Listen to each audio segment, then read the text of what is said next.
So anyway, without much ado, can I just welcome Dr. Jacque Gerrard.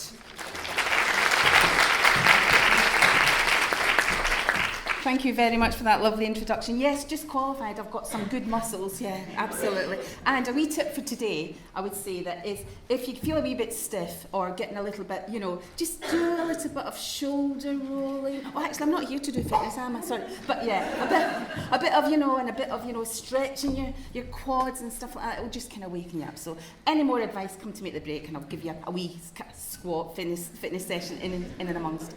So it's an absolute honour and a delight to be here at the first annual event of Beyond B. It's a beautiful charity, as many of them are, but this is a really special one.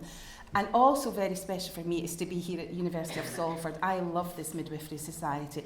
I was actually supportive of the student midwives that actually found it, the Jude Jones, the Nicolette Peels. So I know how hard this Midwifery Society has worked to get where you are today. And actually out there in the world of mid-socks, you are up there at the top. You are very well renowned and very, very appreciated. So I think well done to the mid-socks for all the work that you're doing, and keep going because it's fantastic. Now, before I actually jump in, and I'm going to keep to time because I'm told, I talk too much, so keep to time, Jackie G. I will do that. But I just want to know who the audience is. So can you just pop your hands up if you're a student midwife? Ooh, yes, go girls. Any men? Go guys, yeah? No, not yet, okay. Midwife, qualified? Yeah, lovely, okay. Mums? Fabulous. Doulas? Yay! Look at that, how fantastic. Oh, welcome. Brilliant. So that's great. We've got a really great mixture. Any nurses? Neonatal nurses? Lovely. Wow, that's brilliant. Brilliant. Any obstetricians? Anaesthetists? Okay, well, we'll target them for the next time. Next one. Okay. Right, okay. So, what I've got to say before I start is the title of this is absolutely perfect. I think that is an absolutely wonderful title because it's lots of stuff that we discuss when we're out there sort of in midwifery practice, and there's nobody more sort of renowned to talk about this language than our very own Sheena Byram. I mean, everybody must know Sheena Byram. I mean, she's what I call the pop idol of midwifery. I mean, she's since she's left the clinical side of things, she's just gone right up there, not only at a national level, but she's actually out there globally now. She's all over the world, she's renowned.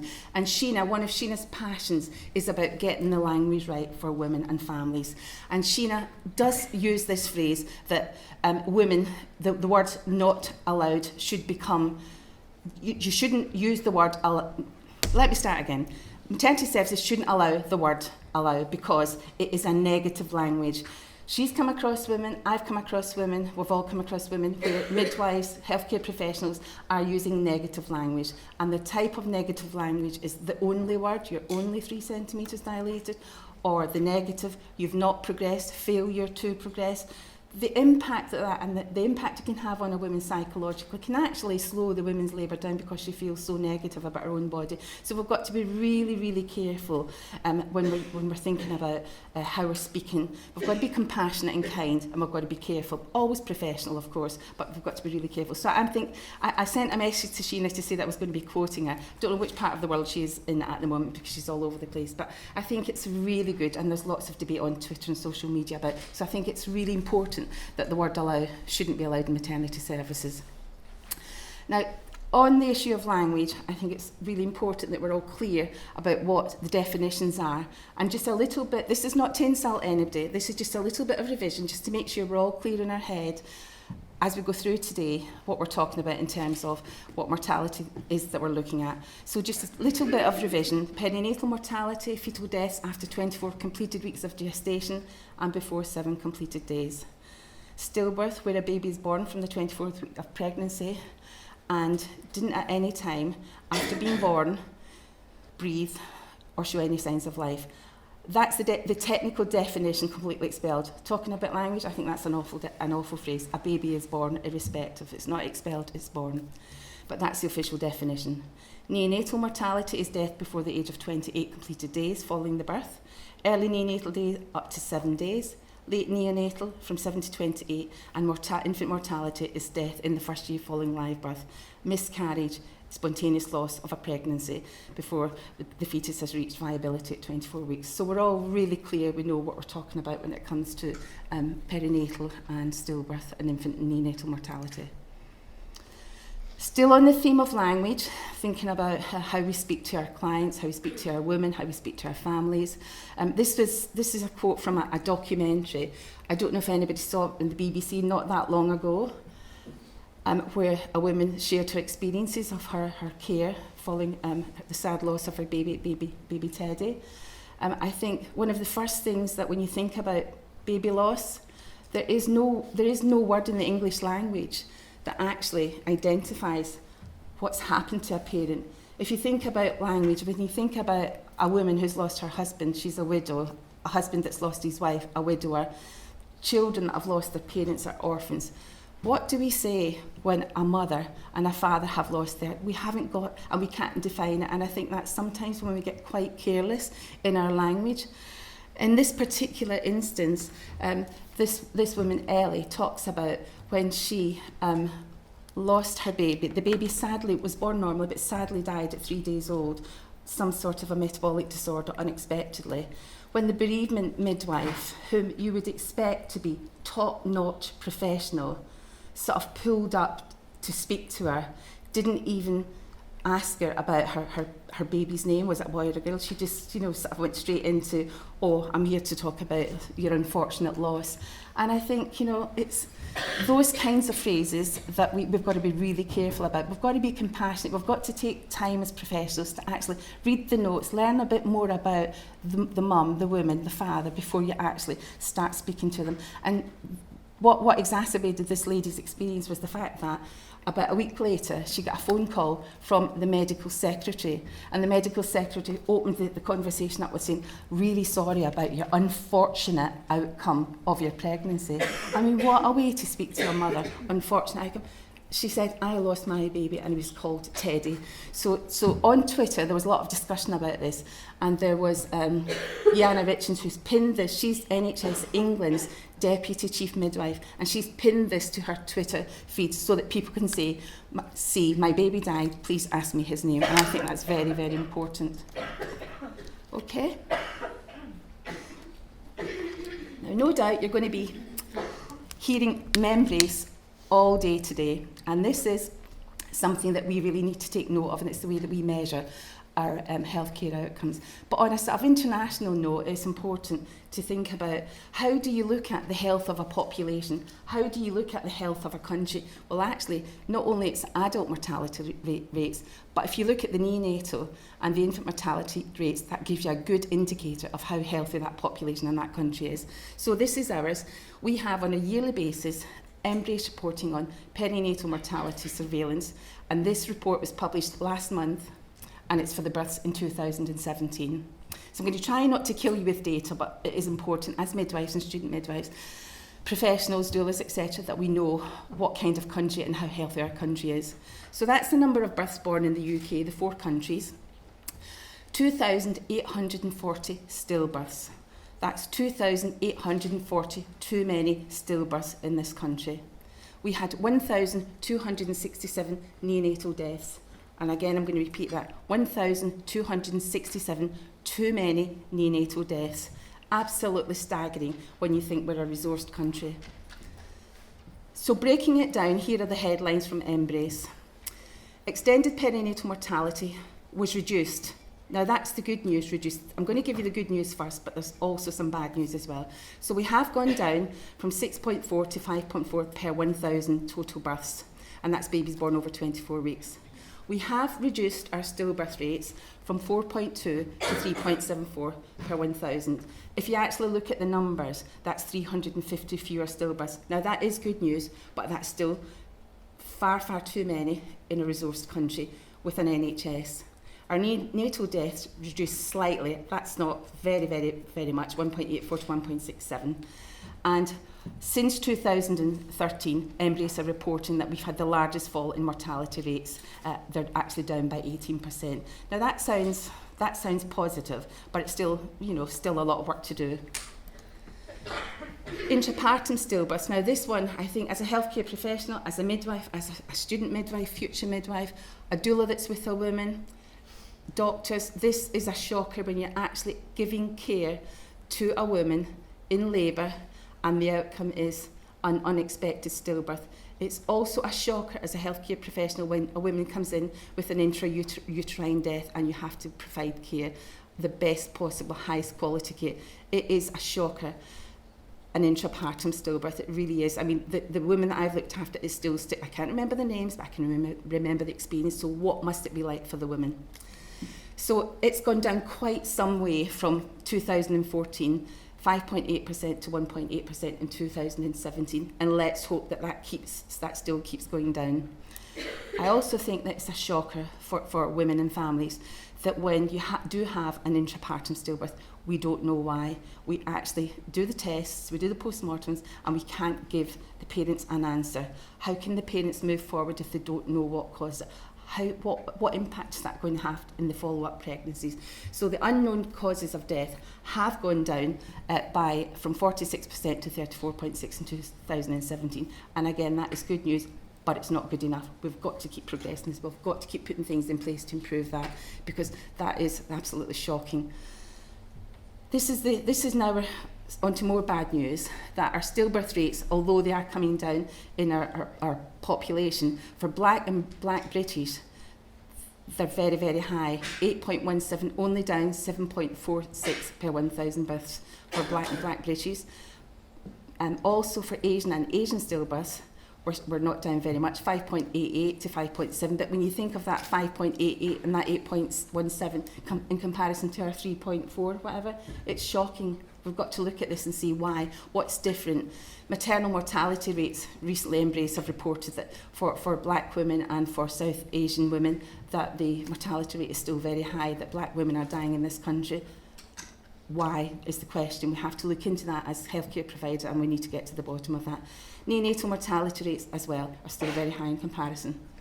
So twin pregnancies, an area of interest, because I've got twins myself, and I know that my care way back 25 years ago wasn't brilliant, but I don't really see that there's an awful lot of improvement. I think TAMBA and the NHS have invested an awful lot of money into trying to provide better care for multiple pregnancies, but we're doing something wrong because we're not getting this right either. The actual rate of stillbirths has gone up for twins and for neonatal deaths, so we've got to do more. Perhaps the work that TAMBA and the NHS have done in this last couple of years will start to show in 2020, 2021. Let's hope so, because for multiple pregnancies the risks are higher and we need to do more work there.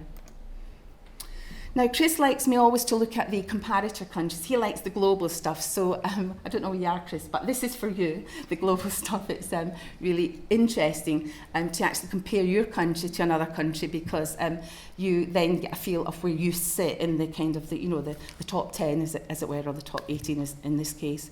So this was a study done by the Nuffield, and it was all of those countries. Yes, they're fairly wealthy countries, particularly the US, but it's interesting to see what the data is like when you actually look at these outcomes. So across the globe, neonatal mortality rates, so this is neonatal mortality rates we're looking at now, they've been declining internationally over time. Japan consistently has the lowest neonatal death mortality rate, with only, it's about 1 per 1,000 live births, and that was 2016 figures. The US, with all of its wealth and all of its resources, has 3.7 deaths per 1,000 births. And the UK, we sit in the top 5th highest for neonatal mortality rates of these comparator countries. So the US and the UK, that have got lots of resources and lots of money, are not performing as well as some of these other countries. And if we in the UK had the same neonatal mortality rate as Japan, we would have had at least 1,400 fewer neonatal deaths in 2016. Now that is a lot of babies, that is a lot of parents, that's a lot of families when you think about that. So it just goes to show that even if you are a wealthy country, you're not necessarily a healthy country. So again, it's worth us in this country at policy level, at NHS level, at public health level, to actually look at the reasons why we are not performing as well as other countries. That's just a wee graph just to show. We are the wee black line. You can see how we've gone down quite early on, and then we've kind of zigzagged up, down, but we're kind of on a bit of a plateau now. When you look at that, that's a WHO report. This is one that was published in The Lancet, and this is data from 2015. And this is our European cousins and friends that we're about to Brexit from. Oh, I shouldn't have mentioned that word. Now look where we sit, at England and Wales. Look at this. Even Scotland, my home country where I come from, the heart attack of the world apparently, are even above us. Republic of Ireland are above us. All that Guinness, it must be doing them well there. But I think the one for me is the Czech Republic. I mean, Czechs and the Polish results, they all come to this country to have a better life, but yet look at their rates of stillbirth are far, far better than ours. So I think we've got to look at why, and we've got to learn from what are these other countries doing that we're not doing, and try and sort of, use that to try and improve our stillbirth rates. This is a UNICEF report. They looked at 10 countries with the lowest and highest newborn mortality rates, and this is back in 2016 again. And you can see there goes our friends Japan, right at the top again. And I think, interestingly, our Republic of Korea, or South Korea, Kim Jong-un, he's doing something right, isn't he? So I don't know if we can have a conversation with him, but it might be worthwhile. He's up there. His mortality rates are much lower than ours in the UK. The most dangerous place to have a baby in the world in 2016, and probably similar in 17 and 18, was Pakistan. This is interesting because I think it was 2014 data when I looked at that before. Afghanistan was at the top. So Afghanistan have come down now into third place, and Pakistan are now at the top. So it's interesting to think, when you look at the reasons why, obviously these are war-torn countries, these are countries of unrest, these are countries that probably don't have clean water, clean air, countries where there's children being killed through bombs and so on and so forth. But it really is a tragedy when you think of these babies have got, terrible outcomes in life. Pakistan's got the highest, as I've just said. In terms of data, it saw about 1 in every 22 babies dying before they were 1 month old. Shocking. A baby born in Pakistan is almost 50 times more likely to die during his or her first month of being born than a baby born in Japan or even Iceland. Japan has got the lowest newborn mortality rate, as we've said, and the report has obviously shown that the US and the UK had higher mortality rates among newborns than other countries, in particular countries like Cuba. I mean, what do we hear about Cuba? It's all negative, drug run and gangsters and so on. Not surprised that Germany is in there, but again, South Korea and countries like Singapore. So we really, as I keep saying, we need to really look at what can we learn from these other countries. I think one thing about Pakistan, Afghanistan and these kind of countries, one thing, if we had qualified midwives, if we had clean water, if midwives and healthcare professionals or birth attendants actually were able to wash their hands to cut down the cross-infection, that one simple thing could probably make a huge difference in terms of infant and neonatal mortality rates. So why are Japan's infant and neonatal mortality rates lower than anywhere? What can we learn from Japan? So I looked a wee bit more into this, and they have something wonderful called the Boshi Kenko Teku, and I hope I've pronounced that right, Child Health Handbook, and it's a universal access to care. I'll just skip through the next list and I'll come back to that in a minute or two. They also have, most babies are born to women aged between 25 and 29. I think the interesting thing about our country is that we know that much more and more women are waiting to have their babies older now. We do still have teenage pregnancies, of course, they're coming down. We do still have women having babies in their 20s, but there are many, many women who are of professional status who want to delay having babies until they've got their career sorted out, they've got their houses sorted out and so on and so forth. And we tend to have our first baby stuff. I don't know the exact number, but it's certainly over 30. Few unmarried mothers. I'm not quite sure why that would have an impact on outcomes, unmarried mothers, but I'm guessing it's the social side of things. I'm guessing it's single mothers that are sort of teenagers, but that's what Japan quote. 99 are attended by qualified professionals, either in hospitals or in private clinics. Well, we've got a fantastic midwifery service in the UK, and the midwife title is protected in law, so no one else can call themselves a midwife. You can't have an assistant or an associate midwife. You are a midwife or you're not. They have government subsidies for obstetric and paediatric complications, and I love this one. As if we're all not very bright, Japanese citizens are highly literate and seek out medical advice. Well, I think we're highly literate too, and we do seek out medical advice. But I think the fact that they're saying that the society is organised to support children is very positive, and they've got efficient systems of support in public health and education. So it's quite interesting. To get back to the Boshi Kenku Teku, Maternal Child Health Act, it's under an act. Now, the only way that I can compare this is the red book that we have for child health, and we're starting to digitalise that across the country. But interestingly, it's official, but it's not a legal document. This child health handbook is a legal document. It's almost as legal as a passport or a birth certificate. So every woman has one for every child, and wherever they go, this handbook has got the whole history of this child, this baby growing into childhood, and it goes everywhere with them. It's got immunisations, it's got everything on it, and I think there's something about that we can learn and we can use. Maybe we should be making sure that our digitalised child handbook for families, we need to sort of up the game on that one a bit and actually make sure that we're using it properly, because we're hit and miss. If a woman forgets to bring it, so what? Well, in Japan, if you don't have it, you don't get care. Ruthless, yes, but look at the outcomes that they're getting. So I think it's really a good sort of point to learn from. So what are we doing here in the UK to try and improve our mortality outcomes and stillbirth rates? We're working really hard, I have to say. Jeremy Hunt, the Health Secretary, first started this campaign to half baby deaths by 2025, and of course he went on to be Foreign Secretary, and then Matt Hancock came in, and he's actually been banging on the drum about trying to work with the NHS to try and get our mortality rates down. He's pledged to make the NHS the best place in the world to give birth. Now, having seen the data that we've just presented, we have got an agenda here to get through. This is a huge challenge for this country.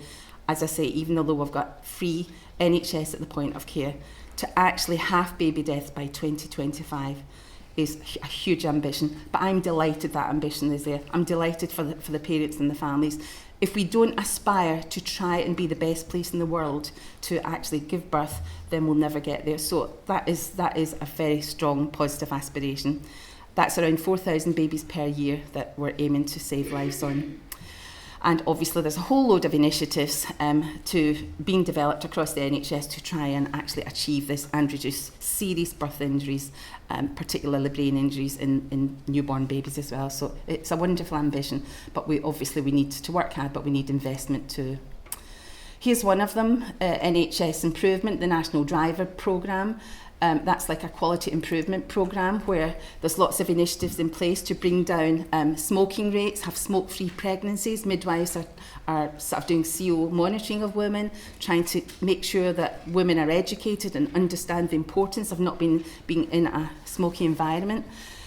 Obviously looking at the very preterm baby, the kind of care, the guidance that we're putting in place to improve care when very preterm babies are born. Management of diabetes and pregnancy, gestational diabetes, or women who have diabetes when they're pregnant, trying to improve the care, putting in guidance and support.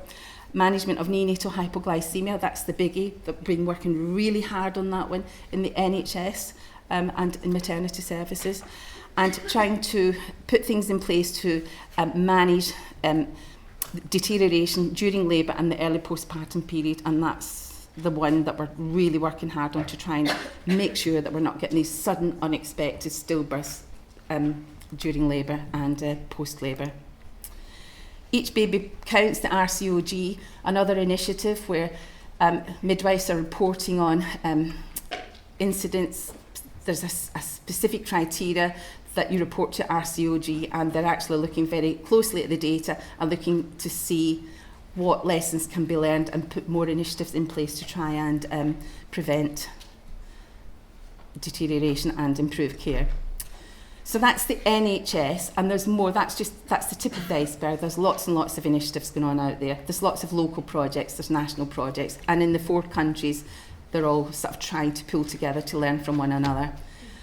But none of this can be done by the NHS on its own.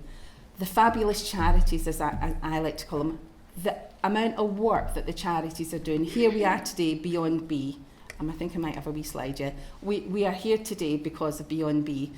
If we didn't have the support of the charities, raising awareness, supporting education of midwives, future midwives, and people interested in birth, we would be at an absolute loss. We couldn't possibly do it without the charities.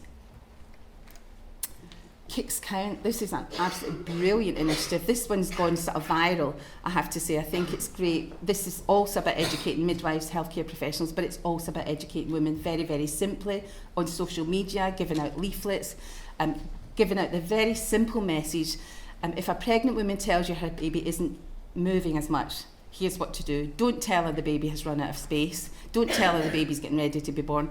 Don't tell her to wait until the morning. Tell her to contact a midwife. I haven't got that message on there, but that's basically what that message is. So that is such a simple message, and it's brilliant to sort of be able to sort of give that message out on 2 lines on Twitter or whatever. That's been going sort of viral on Twitter, and I think on social media. I think it's absolutely wonderful.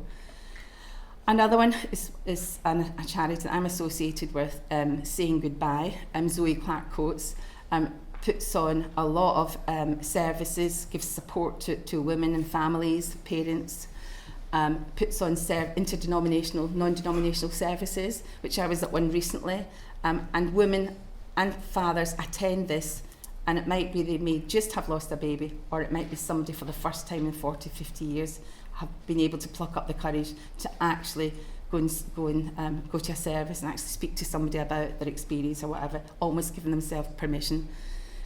Zoe Clark Coates herself has lost several babies, and this is one of her quotes. I will forever talk about the babies I have lost because they are part of me and I'm part of them. To not talk of them would be as odd as never talking about my living children. So I think that's a really sort of strong message. So I'm just going to briefly gloss over this one because it has to be thought about, talked about.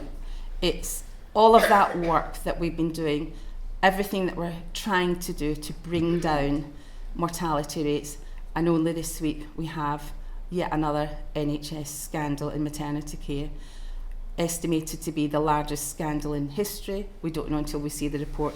It's been leaked out.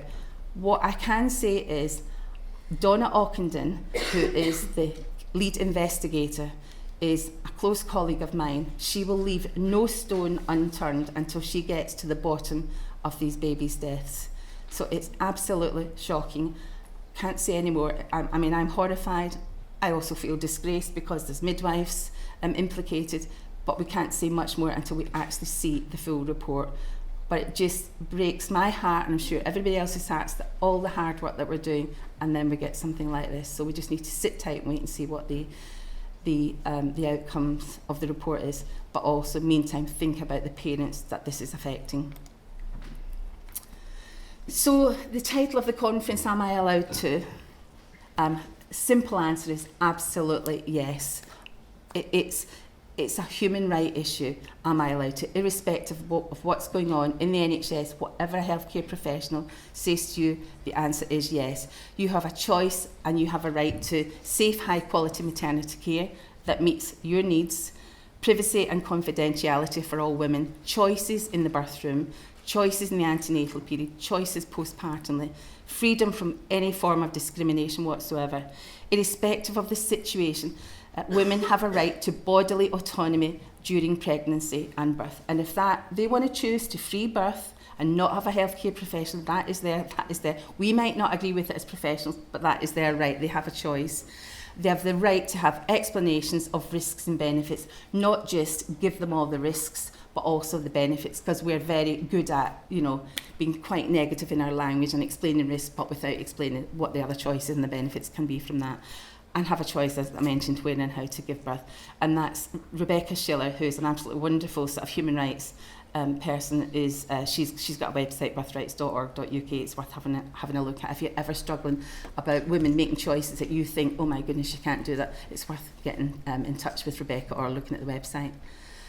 So, having said all of that, I think my experience as a midwife has been for many, many years, because I'm a bit long in the tooth now and I've been a midwife for over 40 years, that we've done an awful lot of work to empower women, to support them in choices, and very often we've left the dads, the fathers, the partners standing outside the room or not involving them in the discussions. And I think we have come full circle now. We're at a stage in our profession where the fathers are being listened to at last. We've got some brilliant fathers here today. There's David here, there's Chris here, we've got Pete Walroth of Mummy Star. They're really making an impact on maternity care, really making a sort of, a big noise about what about us as fathers too. So as midwives, one of the take-home messages are, don't forget about the fathers and the partners. It's really important.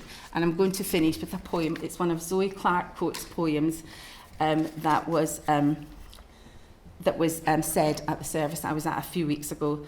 And it's an anonymous one, but it's very moving and it's very beautiful. So I'm just going to finish with this poem. Am I okay for time? What was that? No. I'm conscious I was in broad Glaswegian. Anyway, that's another story. So, okay. So, a father's grief. It must be very difficult to be a man in grief, since men don't cry and men are strong. No tears can bring relief. It must be very difficult to stand up to the test and feel calls and visitors so that she can have some rest. They always ask if she's all right and what's she going through, but seldom take his hand and ask, my friend, how are you? He hears her cry in the night and thinks his heart will break, and dries her tears and comforts her, but he stays strong for her sake. It must be very difficult to start each day anew and try to be so very brave. He's lost his baby too. Thank you.